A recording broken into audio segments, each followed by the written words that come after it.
반주자 예배 성명으로 청년주일 오전 예배를 드리겠습니다.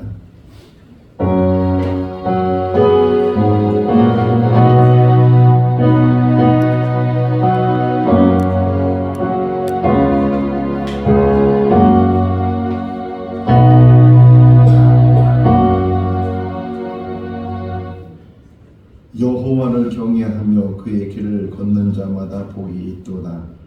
내가 내 손이 수고한 대로 먹을 것이라. 내가 복되고 형통하리로다. 내 집 안방에 있는 내 아내는 결실한 포도나무 같으며 내 식탁에 돌린 앉은 자식들은 어린 감람나무 같으리로다. 사랑과 은혜가 충만하신 하나님 아버지, 올 가정의 달을 맞이해서 저들 가정들 하나님의 은혜 가운데 하루하루 지내게 해주시고, 특별히 오늘 청년주일을 맞이해서 주의 성도들 주의 전에 모여 하나님 앞에 예배를 올려드립니다. 몸만 청년이 되는 것이 아니고 마음도 청년이 되게 해주시고 삶도 청년처럼 하나님의 일을 감당하는 우리 모두가 되게 하여 주시옵소서. 오늘 이 시간 하나님께만 영광 되게 하여 주시기를 간절히 바라옵고 예수 그리스도 이름으로 기원하옵나이다. 아멘. 다 같이 일어나시겠습니다. 씩씩하게 일어나십니다.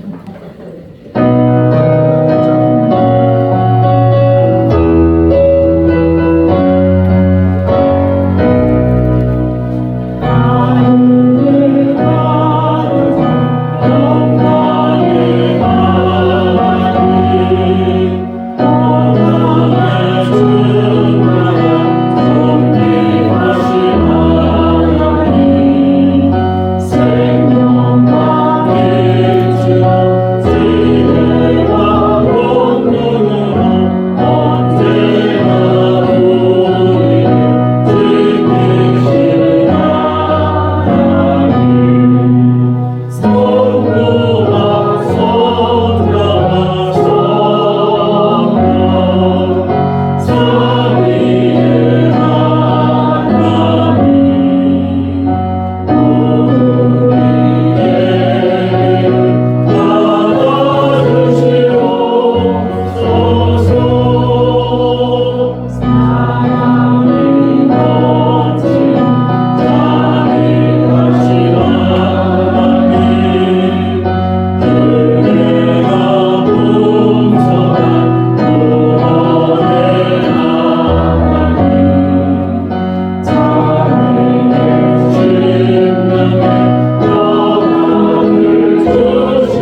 찬양하는 시간을 갖겠습니다.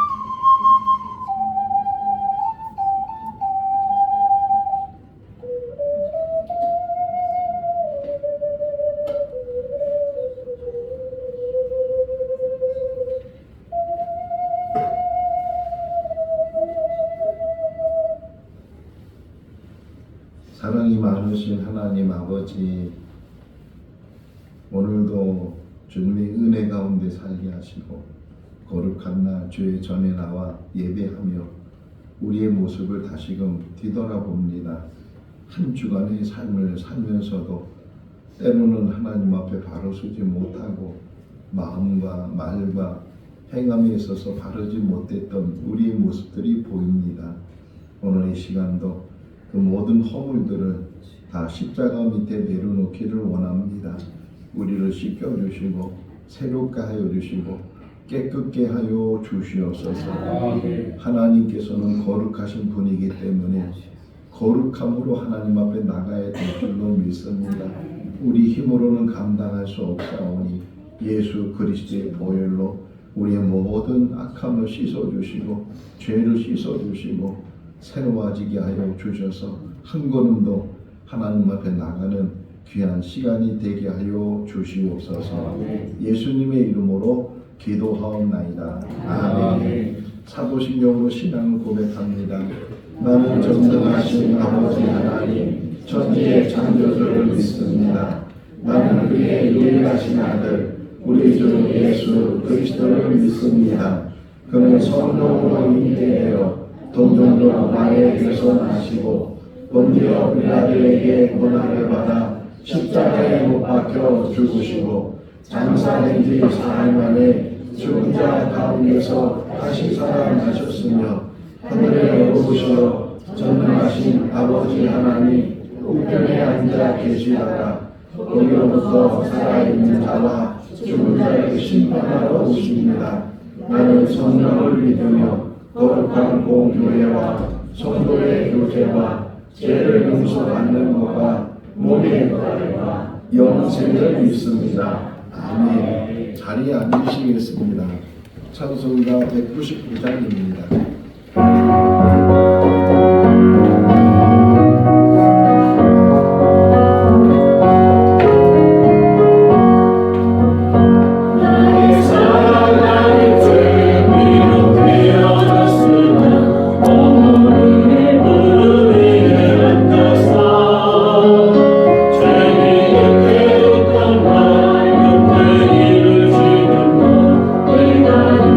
않고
1절에서 6절 말씀입니다.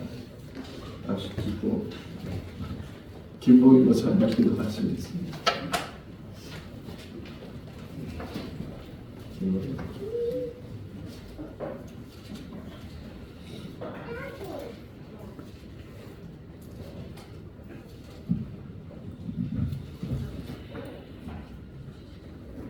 거룩하신 하나님, 주께서 구별하신 복된 날 주님 앞에 나와서 예배드리며 하늘나라의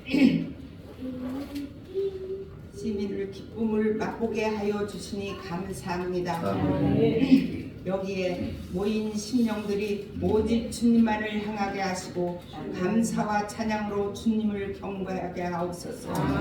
지난 한 주간을 돌이켜보면 구원의 성도답게 구별된 삶을 살지 못하고 살았습니다. 이 시간 회개합니다. 용서하십시오. 5월은 가정의 달, 주위를 바라볼 때 산과 들 푸른색으로 짙어가고 있습니다. 저희가 예배를 드릴 수 있는 공간을 주셨건만 기도하지 못하고 살아왔던 것 용서하십시오. 지난날 논두렁교에서 얼마나 성전을 위해서 눈물로 기도했습니까? 그 결과 아름다운 교회를 주셨는데 우리는 어떠하였습니까? 교만하였고 자만하였고 성도 간에 사랑하지도 못하였습니다. 주님 용서하세요. 하나님 아버지 생거 진천교회를 붙잡아 주시옵소서. 우리들의 무딘 마음과 엷은 기 우둔한 두뇌를 깨우치고 생명의 만나를 사모하게 하시고 깨달아 알게 하옵소서. 특별히 젊은이들과 청소년들이 하나님을 알게 하옵소서. 그들 속에 하나님을 두려워하는 마음과 정직한 영을 불어넣어 주옵소서.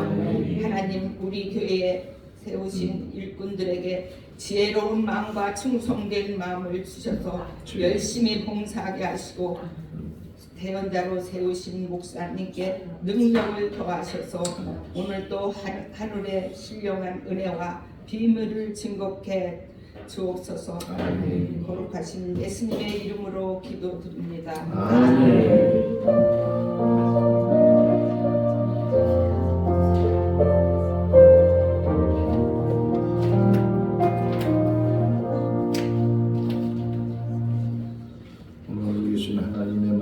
시편 112편 1절에서 6절 말씀입니다.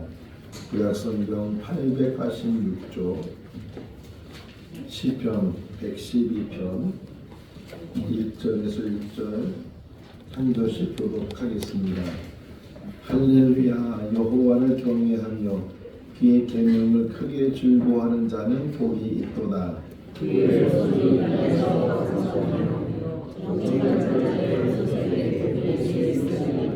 부와 재물이 그의 집에 있으며 그의 공의가永遠서 있으리로다.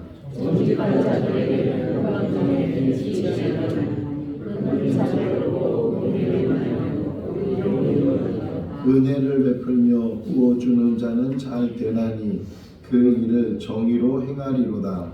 그는 영원히 흔들리지 아니하며 의는 영원히 기억되리로다. 아멘. 전교인 찬양대가 하나님께 찬양 올려드리겠습니다.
기도하겠습니다.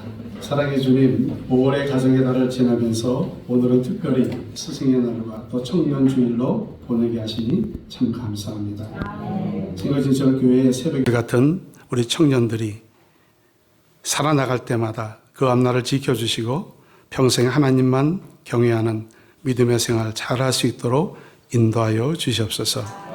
이 시간 말씀을 사모하며 하나님의 말씀을 전합니다. 주님께서 우리들의 마음이 온전히 하나님만을 경배하며 나갈 수 있는 시간 되도록 인도하여 주시옵소서. 예수 그리스도 이름으로 기도드립니다. 제가 말씀을 전하면서 이렇게 이제 양복을 안 입고 이렇게 옷을 입고 설교를 하는 것도 처음이고요. 또 청바지를 입고 설교를 하는 것도 처음입니다. 그렇지만 제 옷에 집중하지 마시고 말씀에 집중을 해주셔서 이왕이면 이것도 풀어야 되겠죠? 네, 좀 이렇게 좀 자연스럽게 하겠습니다. 우리 이렇게 한번 옆에 분하고 이야기를 한번 해보겠습니다. 예수님만 잘 섬기는 가정 됩시다. 네, 한 번만 더 하겠습니다. 아멘. 하나님만 경외하는 가정 됩시다. 이제 나를 향해서 하나님, 나를 향해서 좀 가슴에 손을 얹고 하나님, 청년의 마음, 깨끗한 마음, 넉넉한 마음 주시옵소서. 아멘.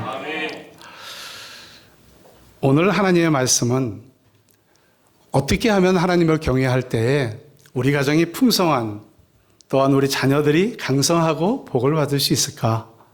또한 우리에게 부와 재물과 건강도 주시지 않을까? 저는 이렇게 생각하면서 말씀을 묵상해 보았습니다. 최근 우리 사회는 혼자 밥을 먹는 혼밥이 유행을 합니다.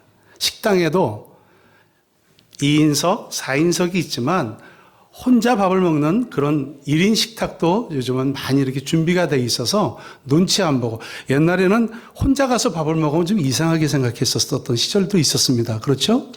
네. 그런데 지금은 혼자 가서 밥을 먹더라도 참 자연스러워요. 왜요? 근데 본인이 혼자니까. 같이 식사할 수 있는 분들이 없는 경우에는 그렇지 않습니까? 전체 가구의 4분의 1이 혼자 사는 가구라고 합니다. 의사들은 이렇게 얘기합니다. 혼자 밥을 먹는 사람은 가족과 함께 밥 먹는 사람보다 스트레스가 높고 또 심장불안과 우울감이 크다고 합니다. 함께 먹으면 20분, 30분, 1시간 이상 대화하면서 즐겁게 식사를 하지만 혼자 먹으면 10분 또는 15분 후다닥 먹고 끝내요. 그렇죠? 네. 급하게 먹으면 소화에도 부담이 되고 음식이 주는 기쁨도 우리가 맛볼 수가 없죠. 근데 가정의 달에 가장 받고 싶은 2순위가 가족 식사라고 합니다. 그럼 1순위는 뭘까요? 1순위. 네, 현찰. 네, 현찰로 줘라. 이렇게 얘기합니다.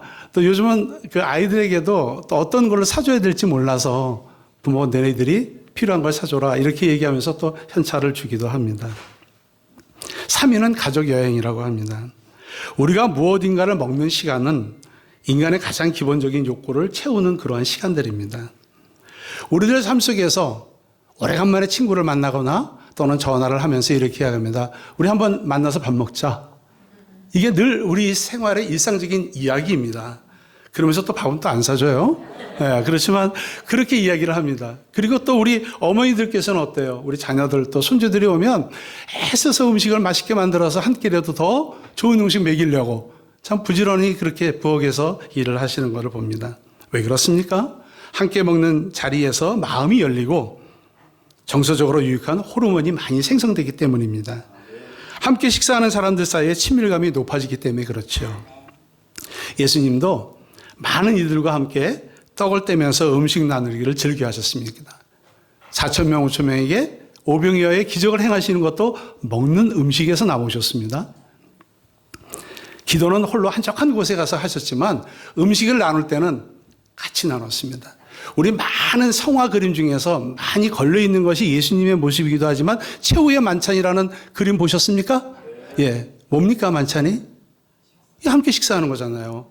거기에서 예수님께서 떡과 포도주를 주시면서 이것은 내가 흘린 피다, 이건 내 몸이다, 이렇게 얘기하면서 또 말씀도 하셨지 않습니까? 네, 이렇게 먹는 게 굉장히 중요합니다. 가정의 달에 또 여러 가지 갖가지 기념일이 많이 있습니다. 가족들과 함께 좋은 식사 나누시고 또 대화하시면서 한층 밝고 따뜻한 그런 가정들 만들어 가시기를 바라겠습니다. 그런데 이런 일들을 진행하기 위해서는 먼저 선행돼야 될 조건이 있습니다. 어떤 조건이 있을까요? 자식이 잘 돼야 되는 겁니다. 자식이 힘든데 현금 달라는 부모 있습니까? 없죠. 많은 부모님이 영순위는 자식이 잘 되는 겁니다. 1순위는 물론 현찰, 가족 식사, 가족 여행이지만 영순위는 가족이 잘 되는 겁니다. 우리 자녀들이 잘 되는 겁니다. 믿는 사람들의 가장 기도 제목 중에 영순위는 우리 자녀들이 잘 되는 그러한 기도 아니겠습니까? 자녀들이 솔로몬처럼 하나님께 복을 받아서 잘 되는 것, 그것이 최고의 우리에게 주는 선물이고 자녀들이 잘 되는 것이 우리한테 또 효도하는 것 아니겠습니까? 솔로몬의 지혜와 복은 어디서 봤을까요? 솔로몬이 1,000번제를 드렸기 때문에 또 부와 재물을 구하지 않고 판결을 잘할 수 있는 그런 지혜를 구했기 때문에요. 네, 그것도 맞습니다. 그러나 아버지 다윗의 1,000번제 제사가 먼저 있었습니다. 역대상 29장 20절에서 22절에 보면 세 가지 예물을 갖고 1,000번제 제물을 드렸다 하는 그러한 얘기가 기록이 되어 있습니다.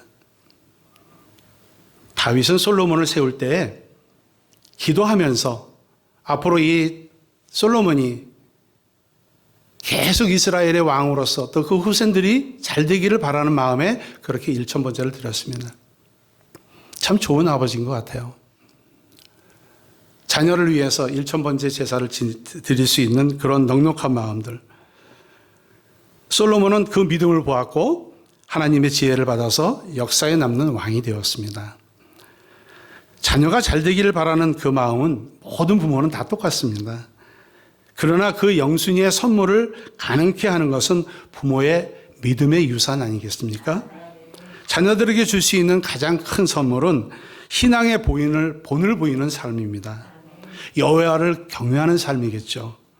5월 가정의 달, 자녀를 위해서 무릎 꿇는 부모의 기도가 가장 값진 유산임을 우리는 기억해야 될 것입니다. 남부 칠레의 늪지대에는 리노데르 마르라는 그런 개구리가 산다고 합니다. 산란기가 되어서 암컷이 알을 낳으면 수컷이 옆에 있다가 낼름 먹습니다. 배가 고파서 먹는 게 아니고요. 보호하기 위해서, 보살피기 위해서 그 알을 먹습니다. 그리고 소리 주머니 속에 그 알을 거의 품어서 올챙이가 될 때까지 입속에 물고 있습니다. 개구리의 울음소리조차 내지 않고요. 먹는 것도 절제하고 위험에 대비해서 아빠 개구리가 그 알을 소리 주머니에다 딱 넣고 보호한다고 합니다. 보통 개구리 알이 올챙이가 되는 것, 우리 옛날에 어린아이들 노래 있었죠. 앞다리가 쑥, 뒷다리가 쑥, 이런 노래가 있었어요. 네, 그게 보통 한 3일에서 한 25일 사이에 환경과 습도에 따라서 다 다르게 그 개구리 알들이 이제 올챙이가 된다고 합니다. 그 긴 시간 동안에 그 아빠 개구리는 아무것도 자신을 위해 쓰지 않고 오직 그 입속에 들어있는 그 생명을 위해서 자기의 긴 시간을 보냅니다. 알이 완전히 컸다고 생각하고 이제 올챙이가 되면은 그때 긴 하품을 하듯이 쫙 쏟아낸다고 합니다. 그 새끼들은 세상으로 내보내지는 것이죠. 아빠 개구리의 헌신과 보살핌을 통해서 새끼들은 비로소 아름다운 세상에서 생명을 이어가게 됩니다. 우리는 또 이렇게 한번 또 생각해 봅니다. 나는 왜 이렇게 힘들게 살까? 왜 내가 태어나서 이 고생을 하지? 우리 한 번쯤 또 그렇게 생각 안 해보신 분들 없으실 거예요. 다 그렇게 생각해 보셨습니다. 그럴 때가 있었죠. 그러나 오늘 내가 나 된 것은 하나님의 은혜요, 하나님의 부모님의 헌신과 희생이 있었기 때문에 오늘 이 자리에 내가 있는 것이라고 저는 생각을 합니다. 교육에는 세 가지 형태의 교육이 있습니다. 첫째는 형식 교육. formal education이라는 교육이 있고요. 둘째는 비형식 교육이 있습니다. non-formal education. 그리고 셋째는 무형식 교육이 있습니다. informal education. 이렇게 되어 있습니다. 형식 교육이라는 것은 오늘날로 말하면은 모든 정규 교육과정을 이야기하는 겁니다. 입학이 있고 졸업이 있고 그리고 그 가운데서 또다시 다음 단계로 넘어가는 그런 전형적인 교육이 바로 형식적인 교육입니다. 형식적인 교육은 인가된 그런 학교에서 교육과정을 통해서 자격을 갖춘 선생님들에 의해서 교육을 받고 그리고 졸업장과 학위 취득을 하고 국가가 인정하는 면허증, 자격증 이런 거를 받는 것이 바로 형식 교육입니다. 스승의 날 우리가 생각을 해봅니다. 옛날에는 선생님들한테 참 많이 맞았어요. 네, 안 맞고 자라셨죠, 여러분들은요? 네, 다 모범생들이라서. 네. 회초리로 여기도 맞고, 뭐 엉덩이도 맞고, 뭐 저도 그랬었습니다. 그랬었는데 참 요즘에 들어와서는 우리 학생들에게 그렇게 할 수는 없죠. 그렇기 때문에 비형식 교육과 무형식 교육이 참으로 필요한 시대입니다. 비형식 교육이라는 것은 학교 밖에서 이루어지는 모든 교육을 말합니다. 형식을 갖춘 학교 교육과 똑같지만 졸업장과 자격증은 주지 않습니다. 자치단체나 주민센터 또는 백화점에서 또는 문화교실에서 또 영농교육, 인터넷 강좌, 학원 강좌, 개인 과외, 직장에서 받는 그런 교육들은 물론 그 수료한 수료증은 줍니다. 그러나 자격증이나 면허증은 안 주죠. 그렇지만 그 받는 교회나 그쪽에서 받는 모든 교육은 비형식 교육이지만 우리들에게 참으로 필요한 교육입니다. 무형식 교육은 어떻습니까? 어쩌면 가장 중요한 교육이 이 교육이라고 생각이 듭니다. 대표적으로 가정에서 이루어지는 교육이 무형식 교육입니다. 어떤 선생님이나 또는 강사나 교사로부터 배우진 않죠. 학습자가 자발적으로 주도적으로 배우고 경험해가는 과정입니다. 오늘날 현대교육이 상실하고 놓치고 있는 그 교육은 무형식적인 교육, 가정교육에 엉망이 된 그런 상황이 되어 있지 않는가 이렇게 생각도 해봅니다. 현대사회에 많은 병리들이 있습니다. 그런 병리들 가운데서 가장 기본적이고 중요한 가정교육의 부재와 상실에서 오는 그런 현상들이 아닐까 이렇게 생각을 해봅니다. 여호와를 경외하는 가정에서는요, 쉐마 교육을 가정에서부터 시작하고 있습니다. 오늘 내가 너에게 명하는 이 말씀을 너는 마음에 새기고 내 자녀에게 부지런히 가르치며 집에 있을 때든지 길을 갈 때든지 누워 있을 때든지 일어날 때든지 이 말씀을 강론해서 가르쳐라 이렇게 말씀하고 계십니다. 쉐마 교육의 일체 대상은 사실은 부모입니다. 부모들이 이 말씀을 먼저 가슴에 새기고 그러고 난 후에 자녀들에게 부지런히 가르치고 잊어버리지 않고 하나님을 경외하는 그 마음들을 가르쳐야 됩니다. 쉐마 교육이 펼쳐지는 곳은 가정이지 않습니까? 집에 앉아 있을 때든지 누워 있을 때든지 또는 일어날 때 이 말씀들을 가르쳐야 됩니다. 가정이 교육의 일체 장소임을 분명하게 말하고 있습니다. 가정교육은 모든 교육의 토대가 됩니다. 그리고 기초이고 출발점입니다. 홍콩이 중국으로 반환된 지 벌써 약 한 30년 가까이 돼갑니다. 1997년에 100년 동안 영국이 지배하다가 다시 중국으로 넘어갔지 않습니까? 그런데 홍콩이 영국에서 그 통치권이 넘어갔지만은 학교 교육은 바뀌었습니다. 공산국가이기 때문에 공산국가 사회주의 국가로 그 교육은 바뀌었지만 현재까지 홍콩의 사회와 국가가 잘 작동하고 있는 것은 가정과 교회의 무형식 교육과 비형식적인 교육이 살아있기 때문에 홍콩이 지금까지 버티고 있는 겁니다. 학교 교육만이 교육이라고 생각하는 그런 현대사회에서 가정교육과 교회교육 그리고 이런 무형식 비형식 교육이 굉장히 중요한 역할을 하고 있는 것입니다. 오늘날 가장 큰 문제거리로 등장하는 것이 청소년들의 폭력 문제입니다. 상상을 초월할 만큼 참으로 무자비하고 애들이 무섭습니다. 같은 학교, 같은 반에서 폭력이 자행되고 또 학원 폭력이 무서워서 그걸 피해서 자살하는 아이들도 상당히 매년마다 많이씩 늘어나고 있습니다. 게다가 여학생들은 어떻습니까? 그의 질세라, 남학생들한테 질세라 주먹을 휘두르고 또는 옷을 벗고 포르노를 찍어서 그걸 판매하는 그런 엄청난 이 시대에 우리들은 살고 있습니다.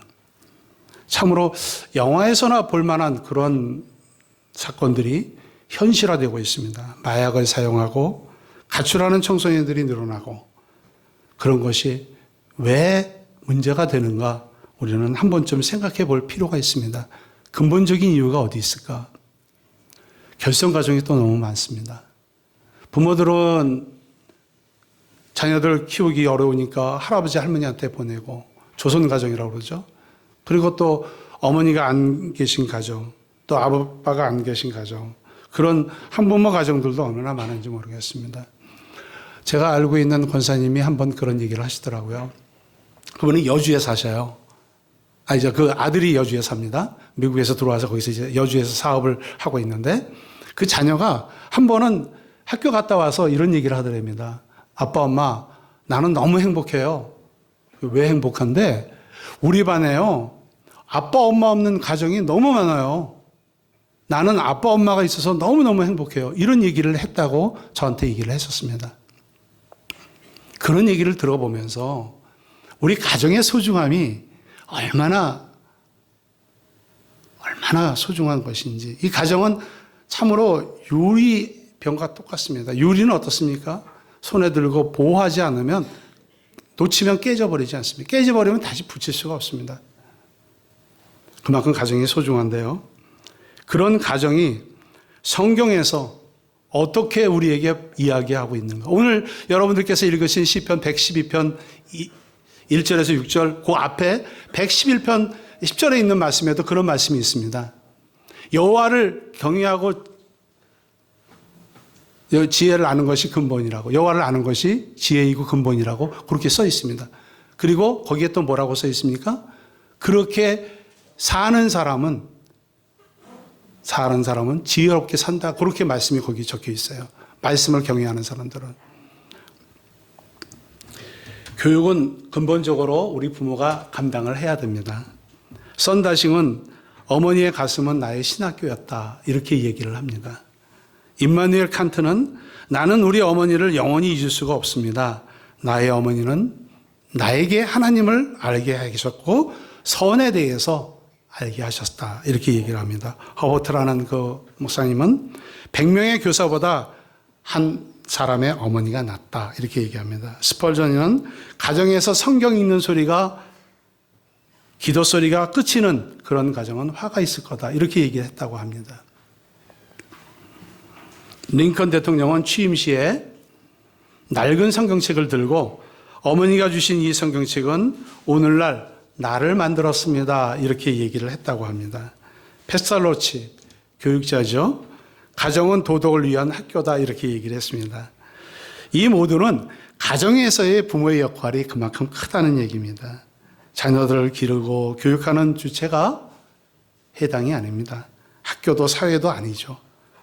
그 교육의 일차적인 책임은 우리 부모한테 있습니다. 디모데가 될 수 있었던 것도 어렸을 때의 말씀 훈련 때문입니다. 그는 외조모 로이스와 어머니 유니게를 통해서 어려서부터 말씀을 들으면서 성장했습니다.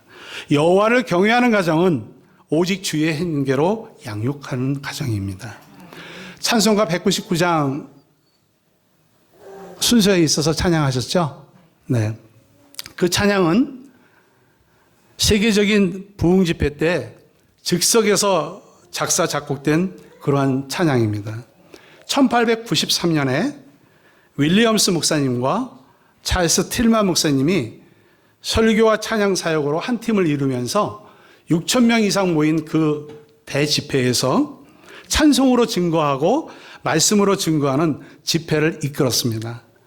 그 도중에 윌리엄스 목사님께서 말씀에 대해서 쭉 찾으면서 어떤 찬송이 좋을까 이렇게 생각하시고 말씀을 찾았는데, 찬송을 찾았는데, 말씀은 찾았지만 찬송을 못 찾았어요.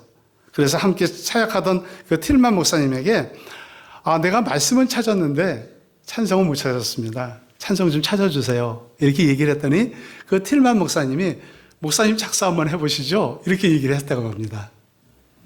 그 틸만 목사님은 1887년에 그때만 해도 32곡의 큰 곡들을 그렇게 작곡했던 그런 분입니다.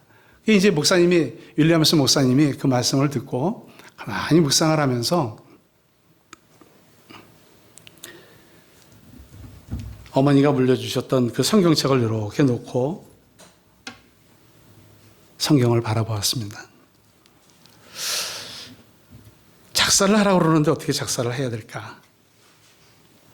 써내려가기 시작합니다. 우리 어머니가 주신 성경책 이라는 제목을 놓고 묵상을 하면서 가사를 써내려가기 시작했습니다.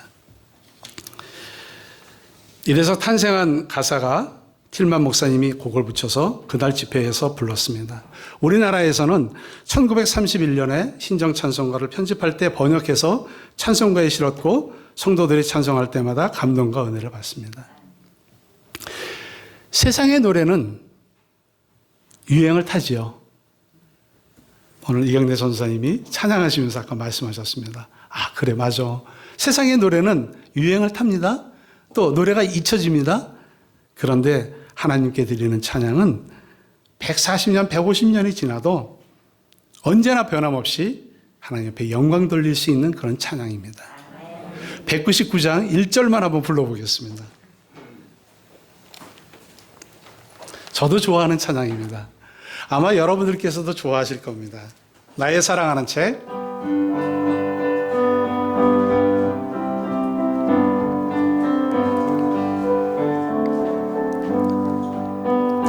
나의 사랑하는 책 비록 헤어졌으나 어머니 무릎 위에 앉아서 재미있게 듣던 말 그때 일을 지금도 내가 잊지 않고 기억합니다. 귀하고 귀하다 우리 어머니가 들려주시던 재미있게 듣던 말 이 책 중에 있으니 이 성경심이 사랑합니다. 저는 우리 어머니가 돌아가신 지 벌써 한 60년 가까이 됩니다. 제가 어렸을 때에 새벽 기도를 저희 어머니가 데리고 다니면서 하나님의 말씀을 알려주시고 또 찬양을 알려주시고 그랬었습니다. 그리고 이제 어머니가 돌아가시고 난 다음에 저희 이제 아버지 집으로 저희들을 보냈어요, 남매를. 그러고 나서 이제 새어머니 밑에서 생활을 했지만은 그래도 하나님께서 저는 이 찬송을 부를 때마다 그 윌리엄스가 어머니를 생각하면서 썼던 가사처럼 저도 어머니를 기억하면서 저는 늦게 신학을 해서 이 자리에 왔습니다마는 하나님께서 어머니의 기도가 저한테 있었지 않는가 이렇게 생각을 해봅니다. 참으로 귀한 찬송이죠. 네. 어느 부모가 7살짜리 아이를 데리고 놀이동산을 갔습니다. 그런데 이렇게 보니까 6살까지 무료입니다. 이렇게 써 있어요. 입장료가. 그러니까 우리 아들한테 그 얘기를 합니다. 아들아, 너는 오늘 6살이야? 누가 물어보면 6살이라고 그래? 이렇게 얘기를 했습니다. 그랬더니 그 아들이 눈을 동그랗게 뜨고 아빠 나보고 거짓말 하지 말라고 그랬는데 오늘 거짓말 해야 돼요? 이렇게 얘기를 했다고 합니다. 말 따로 행동 따로 가르치는 우리의 모습 있지 않았나. 저를 비롯해서 우리가 한번 생각해 봐야 되지 않겠습니까? 우리가 정직하지 않은데 자녀들이 정직하겠습니까? 부모들은 밥상에 앉아서 밥 먹을 때 입맛이 없느니 저쩌니 어쩌니 해가면서 음식 타박을 하면서 자녀들은 밥아 먹는다고 야단친답니다. 부모들은 싸우면서 자녀들에게는 싸우지 말라고 이야기하죠. 이런 것들이 얼마만큼 설득력이 있겠습니까? 여기서부터 우리 교육이 잘못되고 있는 것이라 저는 생각합니다. 초등학교 선생님들은 그 아이들의 말이나 행동을 보면 부모가 어떤 직업을 가졌는지 대충 안다고 합니다. 그 아이들이 쓰는 말투, 그 아이들이 쓰는 행동, 그 아이들이 하는 행동, 그리고 그 아이들의 습관, 이런 것들을 보면 저 자녀의 부모님은 대충 어떤 직업을 가지고 있다, 이렇게 생각을 한다고 합니다. 자녀들은 부모들의 삶을 그대로 모방합니다. 그대로 따라하게 되죠. 그렇기 때문에 자녀들은 부모의 거울입니다. 우리가 하는 대로, 우리가 오른손을 들면 그들도 오른손을 들고, 우리가 왼손을 들면 그들도 왼손을 듭니다. 그래서 자녀들은 우리의 부모의 거울이지만 또 우리 부모는 자녀들의 또 큰 스승이기도 합니다. 이제는 말 가지고 교육하던 시대는 지났습니다. 행동을 통해서 모범을 보여야 될 그런 때입니다. 보여야 될 그런 때입니다. 원만한 부부관계, 또 부모들의 신앙적인 인격, 안정된 가정, 교회 생활에서의 헌신과 봉사, 아이들이 안 보고 있는 것 같죠? 다 보고 있습니다. 이런 것들이 자녀들에게 보여주는 산 교육이다. 저는 그렇게 생각을 합니다. 자녀들은 귀로 배우는 것보다 눈으로 배웁니다. 부모의 삶이 자녀들에게 큰 유산이 되는 것입니다. 영국은 한때 세계적인 선진 국가였고 선교 국가였습니다. 기독교계에 가장 지도적인 역할을 했습니다. 지도자적인 역할을 했습니다. 뛰어난 선교사님들을 많이 파송을 했고요. 그리고 찰스 스펄전, 또 우리나라의 최초로 성경을 번역해 주신 존 로스 목사님, 이런 분들이 많이 배출되고 신학자들, 목회자들이 세계 교회에 큰 영향을 준 그러한 나라입니다. 그런데요, 영국은 선교사를 파송하는 국가에서 이제는 선교사를 파송받는 국가로 변하게 되었습니다. 왜 그렇게 되었을까요? 자유주의 신학이고 또 다음 세대에 대한 신앙의 전달에 실패했기 때문에 그렇습니다.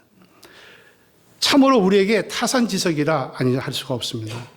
한국교회도 유례 없는 성장을 했고 많은 선교사를 보내고 많은 성경을 보내고 있지만 세계 선교에 이바지하고 있지만 우리는 큰 위기를 지금 당하고 있습니다.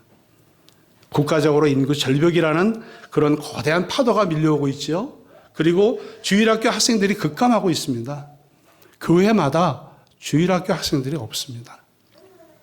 이런 와중에 젠더 이데올로기에 대한 차별금지법들, 이런 것들이 우리 다음 세대들을 위협하고 있습니다. 기독교인 부모들을 대상으로 설문을 조사했습니다. 자녀 때문에 마음 아프고 실망할 때가 언제였습니까? 이렇게 물어보니까 1위는 대학에 떨어졌을 때. 참으로 현실적이죠. 2위는 결혼 생활에 실패했을 때. 3위는 대학교를 졸업했는데 취직이 안 돼서 방구석에서 빈둥빈둥 놀고 있는 걸 볼 때. 4위는 자식이 입원했을 때. 5위는 부모에게 반항할 때. 6위는 무단 가출했을 때. 7위는 신앙생활 잘못했을 때. 이렇게 얘기가 나왔다고 합니다. 우리가 생각해 볼 때 순서가 좀 잘못된 것 같다고 생각하지 않겠습니까? 신앙인이라면 신앙생활을 잘못한 것이 1순위가 돼야 되는데 제일 뒤에 있는 7순위로 왔습니다. 무관심한 상태, 부모들의 무관심한 상태가 자녀들의 신앙도 이렇게 만들어가는 것이 아닌가 이렇게 생각해 봅니다. 자녀들이 학교 한번 빠지면 난리가 납니다. 근데 교회 한두 번 빠지는 건 눈 감아줍니다. 문제가 있죠. 어느 집사님의 가정 얘기를 한번 얘기를 하겠습니다. 저도 실천하지 못한 그러한 특별한 이야기입니다.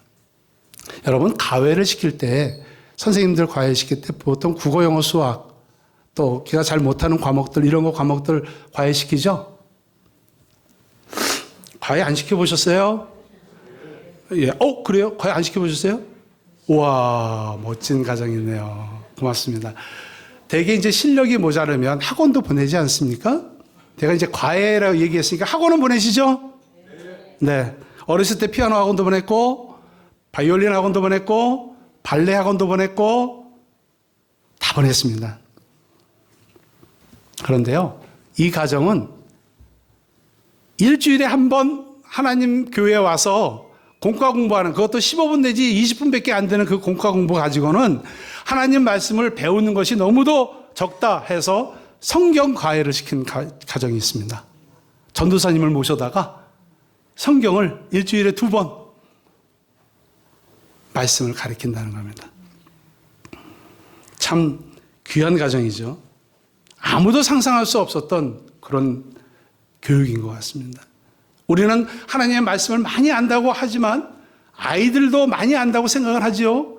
또 교회 학교에 가서 공과 공부한다고 얘기를 하죠. 그러나 그 아이들이 일주일에 한 번 말씀을 듣는 것 갖고는 생활할 수 없다. 그렇기 때문에 전도사님을 모셔다가 일주일에 2번씩 하나님 말씀을 가르친다는 겁니다. 얼마나 멋진 가정인지 모르겠습니다. 현재 미국에서 살고 있는 유대인의 전체 인구의 3%에 불과합니다. 미국에 사는 인구의 3%밖에 안 되지만 노벨 문학상 수상자가 31%가 나왔고요. 전체 수상자 중에서 약 70만 명 이상 되는 변호사 중에서 20% 이상이 유대인이라고 합니다. 또 미국의 금융계, 또 유명한 대학 교수, 이러한 것들을 가지고 있는, 직업을 갖고 있는 분들이 평균 40% 이상이 된다고 합니다. 그들이 각계각층에서 주름을 잡을 수 있는 실질적인 세력들로 부상할 수 있었던 것은 어렸을 때부터 받아온 신앙교육 때문에 그렇습니다. 그 영향이 굉장히 크기 때문에 그렇습니다. 여호와를 경외하는 가정은 마땅히 행할 길을 아이에게 가르치면 늙어도 그 길을 떠나지 않는다, 이렇게 얘기합니다. 성도 여러분, 우리 자녀들이 잘 되고 명문 가정으로 만들고 싶지 않습니까? 네, 늦지 않습니다. 우리 가정의 문제점을 잘 파악하고 명문 가정으로 만들 수 있는 방법을 주님 앞에 기도하시기 바랍니다. 우리가 이 다음에 하늘나라에 갔을 때 주님 배우면서, 하나님, 저는 가정을 이렇게 지켰고 또 다음 세대에게 하나님을 경외하도록 계승시켰습니다, 이렇게 자신 있게 말할 수 있는 우리 모든 부모가 되기를 축원합니다. 아멘. 함께 기도하겠습니다. 사랑해 주님, 감사합니다. 하나님을 경외하는 가정은 자녀들이 이 땅에서 강성하고 정직한 자의 후손은 복을 받는다고 하신 말씀을 다시 한번 생각해 봅니다. 우리에게 부와 재물과 건강을 주셨지만 하나님, 다음 세대를 위해서 그 신앙 계승을 전하기 위해서 우리 가정에서 현재 해야 될 것이 무엇인가를 생각나게 하시고 나부터 하나님을 경외하는 믿음을 갖도록 은혜를 더하여 주시옵소서. 하나님 앞에 감사할 것은 주한이와 주원이가 한국에 와서 잘 생활할 수 있게 하시니 감사합니다. 이번 주에 안전하게 미국에 잘 도착할 수 있도록 인도하여 주시옵소서. 또 새롭게 출발한 신혼가정을 위해서 기도합니다. 주의 사랑 가득한 가정 되게 하여 주시옵소서. 정미경 집사님, 하나님께서 잘 회복할 수 있도록 인도하시고 축복하여 주시고 우리 모든 예배드리는 가정 위에 하나님의 놀라운 축복과 은혜가 넘치게 하여 주시옵소서. 살아계시고 다시 오실 예수 그리스도 이름으로 기도드립니다. 아멘.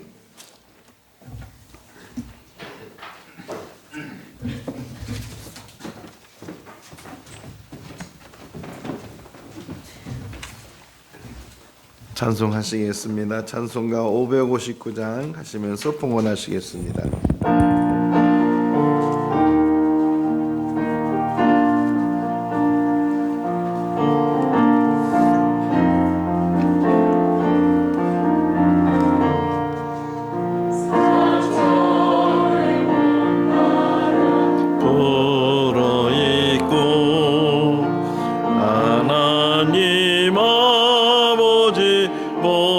오셨으니 믿음의 반석도 든든하다. 우리 집 즐거운 동산이라. 고마워라 임마누엘, 예수만 섬기는 우리 집. 고마워라 임마누엘, 복되고 즐거운 하늘.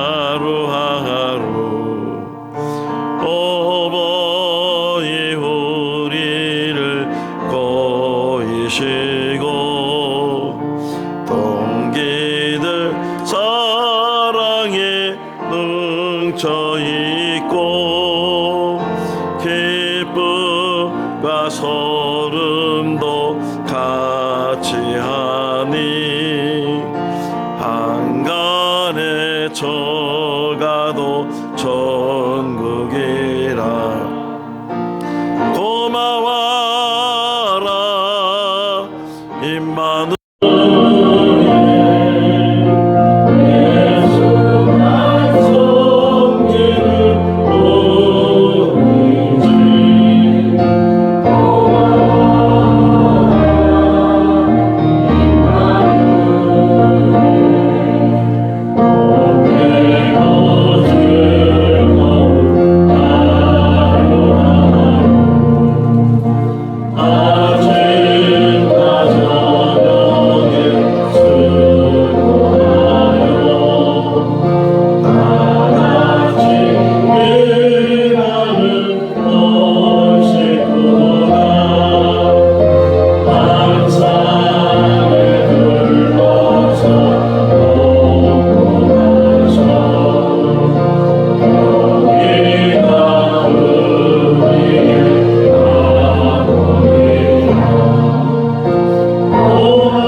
봉헌 기도는 우리 김정규 목사님이 축도하기 전에 봉헌 기도하시고 축도하도록 하겠습니다. 우리 김정규 목사님은 대학 교수로 정년 퇴임을 하고 그 신학원에서 목사님이 되셨는데 그 대학 교수에서 강의를 하면서 강의를 너무 잘해서 국가가 인정하는 명강의 강사 교수로 선정되기도 하는 그런 분이시고 또 우리도 이렇게 같이 동역하게 되고 서울에서 여기까지 온다는 게 쉽지 않잖아요. 또 이번 수요일도 다시 또 오셔서 5월달 또 말씀 전하시는데 우리 목사님 위해서 기도해 주시고 또 평일에는 성서공에 자원봉사자 뭐 월급 받는 것도 아니고 자기 사비 들여서 저 지방을 다니면서 교회 방문하고 성서공에 홍보하고 저 가난한 나라에 성경을 보냅시다 그런 말씀을 이제 전하면서 남은 인생을 살아가고 계십니다. 너무 귀한 목사님 우리 교회에서 같이 동역하게 된 게 너무 감사합니다. 오늘 청년주일인데 오늘 청년들 잠깐 앞으로 나오겠습니다. 우리 희정자매도 청년에서 계요. 우리 정윤이 형제, 종윤이 형제 다 앞으로 좀 나오세요. 조금 이따가 주세요. 그다음에 앞으로 나오세요. 앞에 보시고 꽃다발 먼저 주실래?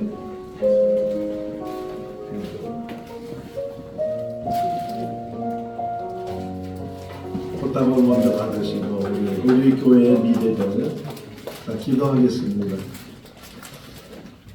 사랑이 많으신 하나님 아버지,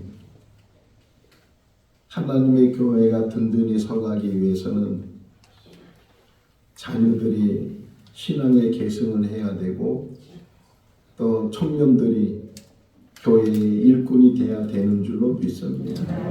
우리 목사님 설교한 것처럼 한국 교회 학교가 사라지고 있고 청년들이 보이지 않고 있습니다.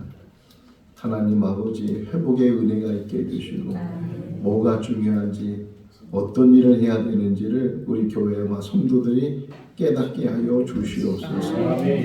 또 이렇게 우리 교회에 청년들을 세워주심을 감사합니다. 소수의 우리라 할지라도 이들이 하나님의 말씀으로 잘 무장되게 하시고 뿌리를 내리게 해주시고 무엇보다도 하나님의 일꾼으로 쓰임 받게 하여 주시옵소서.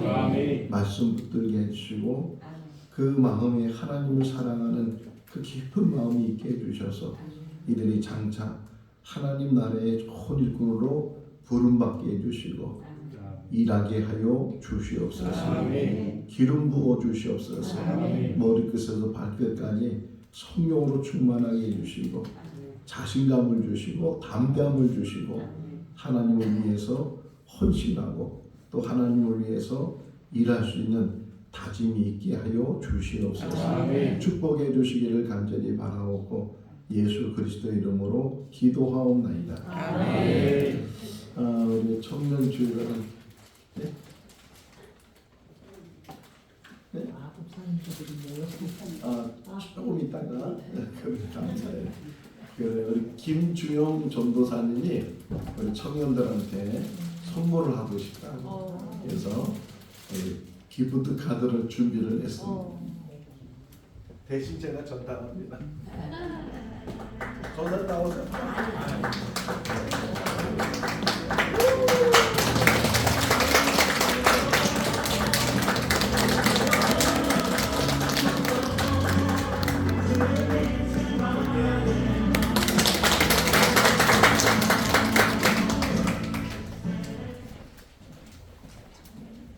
오늘 뭐 스승의 주일이라고 해서 우리 교회에서 목회자들 꽃다발을 준비한 것 같아요. 네.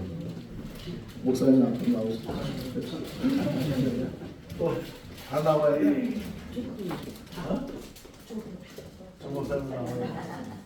박지호 목사님 나와야 돼. 이강대 전사님 나와야 돼. 가운데로. 김주선 전사님 나오시네. 김주영 전사님. 애기들 나와. 너무.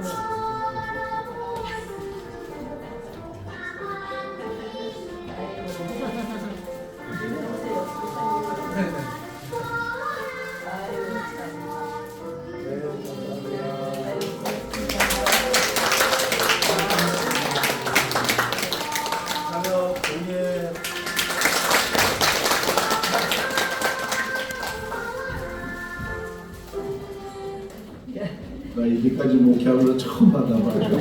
감사합니다. 내년에도 주나요? 너무 감사하고요. 우리 성구 한번 세 번 읽어볼까요? 너는 청년의 때에 너의 창조주를 기억하라. 너는 청년의 때에 너의 창조주를 기억하라. 너는 청년의 때에 너의 창조주를 기억하라. 자, 전도서 12장 1절. 너는 청년의 때에 너의 창조주를 기억하라. 아멘. 다음 주가 성령 강림 주일입니다. 그래서 요 주일도 사도행전 1장 8절인데 한 주간 동안 묵상 하실 수 있기를 바라고요. 오늘 청년 주일 또 청바지 주일을 맞이해서 우리 김준규 목사님도 그렇고 우리 성도님들이 청바지를 많이 입고 오셨는데 너무 감사합니다. 예배 때 정장하는 것도 중요하지만 또 이렇게 또 특별한 날에 같이 마음이 하나 되는 것도 중요하다고 생각이 됩니다. 그렇다고 이거 강제로 하는 건 아니니까 자유롭게 선택해서 하실 수 있기를 바랍니다. 다음 주에는 성령 강림 주일로 우리가 절기를 지키게 되겠고요.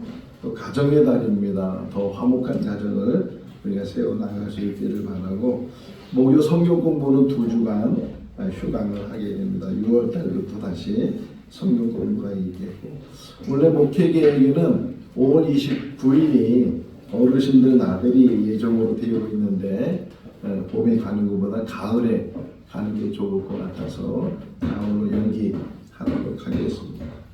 우리 김주영 전도사님 또 이렇게 가족이 와서 이제 한 20일 정도 며칠이죠 정도 지냈는데 수요일 날 이제 돌아가게 됩니다.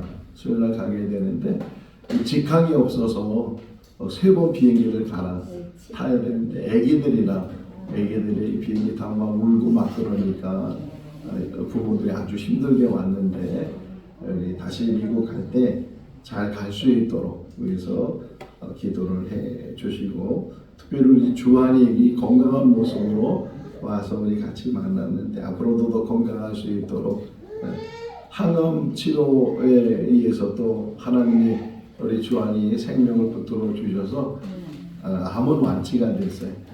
이제 재발하지 않는 것 치료받고 있는데 잘 치료될 수 있도록 기도를 해 주시기를 바라고, 또 우리 김주영 전도사가 또 이렇게 와서 2주 동안 빌립보서 강의를 해 주셨는데 제가 많이 도전을 받았어요. 하나님 말씀을 저렇게 묵상해야 되는구나, 나는 잘못 묵상했구나 하는 걸 깨닫게 됐는데 너무 귀한 말씀 잘 전해 주셔서 너무 감사를 드립니다. 우리 다 같이 일어나셔서 찬송가 171장 1절 하신 다음에 우리 김주기 목사님께서 봉헌 기도와 축도를 해 주시겠습니다.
예식을 잘 은혜 가운데 마쳤습니다. 기도해 주셔서 너무 감사드리고, 또 이제 형편적으로 어려워서 못 오신 분도 많이 계시지만 또 그 먼 길을 또 오셔서 같이 예식에 참여해 주신 분도 계시고 두루두루 모든 분에게 감사를 드립니다. 우리 성도의 교제 시간입니다. 앞뒤 좌우 인사하겠습니다. 주님 안에 살아갑니다.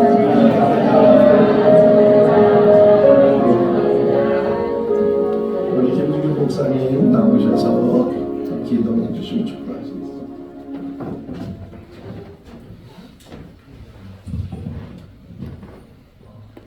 감사 헌금으로, 주정 헌금으로, 11조로 하나님 앞에 드리는 손길들 하나님 축복하여 주시고, 하나님의 은혜 가운데 그 가정과 또한 사업과 직장 위에 하나님의 넉넉한 사랑으로 덧입혀 주시옵소서. 하나님의 물질이 쓰일 때마다 하나님의 영광 가운데 영광을 바라보게 하시고 생거진천교회가 더욱 부흥발전할 수 있도록 인도하여 주시옵소서. 하나님, 우리가 드리는 물질은 우리가 넉넉해서 드리는 것이 아니라 그것이 하나님의 것이기 때문에 드리는 것이라고 생각을 합니다. 온전한 11조, 온전한 감사를 드릴 수 있는 우리 모두가 될 수 있도록 인도하여 주시옵소서. 이제는 우리를 구원하여 주신 예수 그리스도의 은혜와 하나님의 사랑과 성령님의 감동 감화하심이 하나님을 경외하는 가정은 자녀들이 이 땅에서 강성하고 정직한 자의 후손은 복을 받는다고 하는 말씀을 마음에 새기고 돌아가시는 우리 생거진천교회의 모든 성도님들과 한국교회와 세계 지구촌 교회와 또한 이 나라와 이 땅 위에 영원히 함께 하시기를 축원하옵나이다.